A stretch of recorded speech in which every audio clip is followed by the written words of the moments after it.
ఈ రోజు మా బ్రౌనీకి డీవార్మింగ్ డే అన్నమాట. 3 మంత్స్ కి ఒకసారి ఇలా డీవార్మింగ్ చేపిస్తాము. డాగ్స్ కి ఇలా డీవార్మింగ్ చేపించడం చాలా ఇంపార్టెంట్. పప్పి పుట్టిన తర్వాత ఫస్ట్ 15 డేస్ నుంచి డీవార్మింగ్ అనేది స్టార్ట్ అవుతుంది. నెక్స్ట్ థర్డ్ మంత్ నుంచి పప్పి అడల్ట్ స్టేజ్ కి అంటే 1 ఇయర్ వచ్చేంత వరకు ఎవ్రీ 1 మంత్ కి ఒక్కసారి చేయించాలి.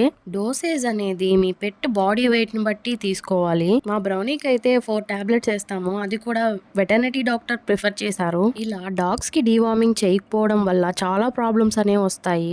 డాగ్స్ కి స్టమక్ లో వామ్స్ పెరిగిపోవడం, ఎసిడిటీ, వామిటింగ్స్, డైజెషన్ ఇష్యూస్ అని చాలా ఫేస్ చేయాల్సి ఉంటుంది. అలా కాకుండా మనమే కేర్ తీసుకొని ఇలా డీవార్మింగ్ చేయించడం వల్ల వెటర్నరీ హాస్పిటల్ చుట్టూ తిరగడం తగ్గుతుంది. డాగ్స్ సిరప్స్ కానీ టాబ్లెట్స్ కానీ ఏదైనా కానీ అంత ఈజీగా యాక్సెప్ట్ చేయవు. టాబ్లెట్ ని మనం వేసుకున్నట్టే వేసేసి ఇలా కాసేపు పట్టుకుంటే అదే మింగేస్తుంది. ఇలా చేసేటప్పుడు చాలా కేర్ఫుల్ గా ఉండాలి. వాటి టీత్ మన వేలికి తగిలే ఛాన్స్ ఉంది. ఇలాంటి మరిన్ని ఇన్ఫర్మేటివ్ వీడియోస్ కోసం స్టే ట్యూన్ అండ్ సబ్స్క్రైబ్.